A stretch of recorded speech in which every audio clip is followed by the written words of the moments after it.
Namaku Gibran.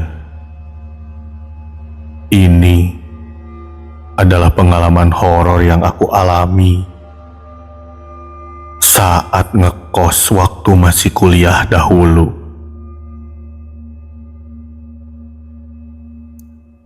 Saat itu, aku baru mendapatkan surat pemberitahuan bahwa aku diterima di universitas negeri favorit di kota sebelah.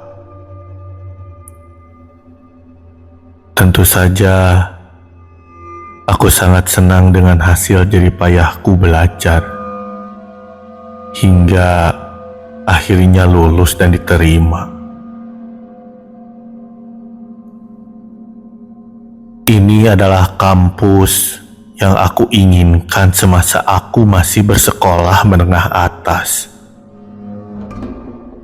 Selain kampus ini kampus negeri dan favorit, tak banyak orang yang berkesempatan kuliah di sini. Karena saking ketatnya ujian masuk ke kampus ini. Pengalaman horor ini dimulai ketika aku sedang mencari kos-kosan yang ada di sekitar kampus. Banyak sekali tempat kosan yang ditawarkan padaku. Namun, belum juga ada yang cocok. Hingga ketika aku berjalan memutari sebuah minimarket, tepat di belakang sana ada sebuah kos-kosan yang terlihat baru. Sebenarnya aku skeptis dengan kosan tersebut. Karena biasanya kosan baru itu harganya sangat mahal. Namun, aku tetap mencoba bertanya pada seorang pegawai bangunan yang aku lihat sedang mengecat dinding kosan. "Oh, kosan ini saya yang punya, A." "Waduh, kebetulan ya Pak ya, saya bertemu langsung dengan pemiliknya." Setelah berbasa-basi, ternyata orang yang aku tanya itu adalah pemilik kosan ini. Segera aku bertanya berapa sewa di sini. Dan alangkah terkejutnya aku ketika bapak itu bilang bahwa kosan ini dihargai Rp300.000 per bulan. Itu pun masih didiskon lagi jika aku mengambilnya per tahun. Dan setelah berbincang cukup lama, akhirnya aku deal akan menempati kosan ini. Aku memilih-milih kamar yang kosong yang ditunjukkan oleh sang pemilik. Hingga entah kenapa aku malah tertarik dengan satu kamar yang berada tepat di pinggir tangga menuju ke lantai 2. "Pak, saya ambil yang ini ya." Aku menunjuk kamar itu sambil berjalan membuka pintu, dan aku lihat kamar ini cukup luas dan adem. Pas untuk kamar seorang pemuda lajang sepertiku. "Aa yakin mau ngambil kamar ini?" Aku tersadar dari lamunanku tatkala mendengar pertanyaan dari bapak pemilik kos. Dengan mengangguk, aku meyakinkan pemilik bahwa aku ingin memilih kamar ini saja. "Baik kalau AA mau pilih kamar ini. Nanti kalau ada apa-apa, misal mau pindah, bilang saja langsung ke bapak ya."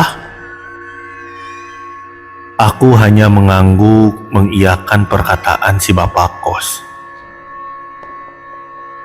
Tanpa basa-basi lagi, Di hari itu aku segera mengangkut barang-barang pribadiku ke kosan, lalu membereskannya. Dari siang sampai sore, aku membereskan barang-barangku dan menatanya. Hingga tak terasa waktu malam pun datang. Karena lelah, aku bergegas mandi, lalu setelah itu mencoba merebahkan badanku. Hingga aku pun terlelap tidur.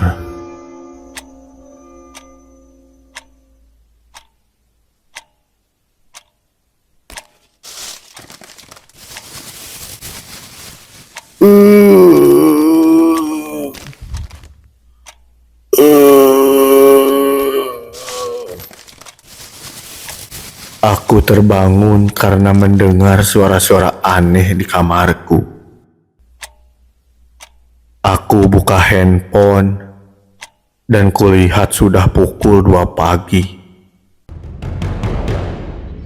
Aku pejamkan lagi mataku, mencoba untuk tidur kembali agar tak kesiangan di hari esok. Hingga suara itu terdengar kembali. Aku buka mata dan kulihat kiri, kanan, tak ada apapun di sana. Hingga tolong,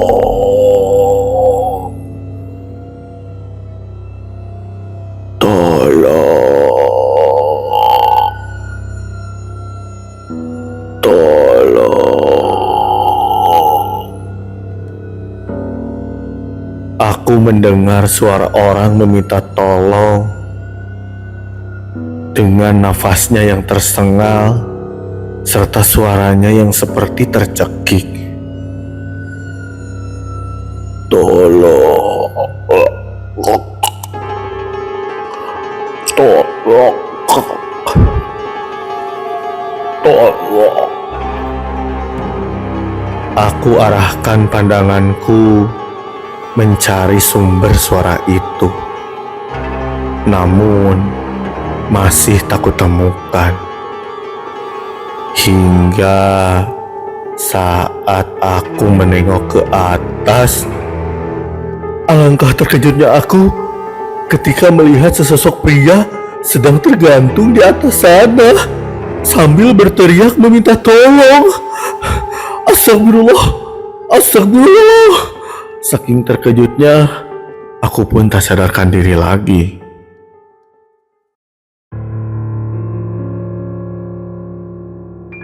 Dalam lelap, aku bermimpi bertemu orang yang tergantung itu. Dia meminta tolong agar disempurnakan. Dibacakan Al-Fatihah khusus untuknya.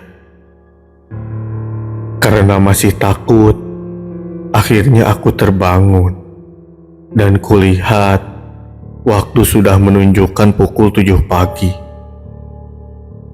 Untunglah di hari itu belum ada kegiatan di perkuliahan. Aku lalu mencuci muka dan berjalan keluar sekedar mencari makan. Hingga aku tiba di sebuah warung makan di depan kosan. Pemilik warung bertanya aku ngekos di mana, karena baru pertama kali melihatku.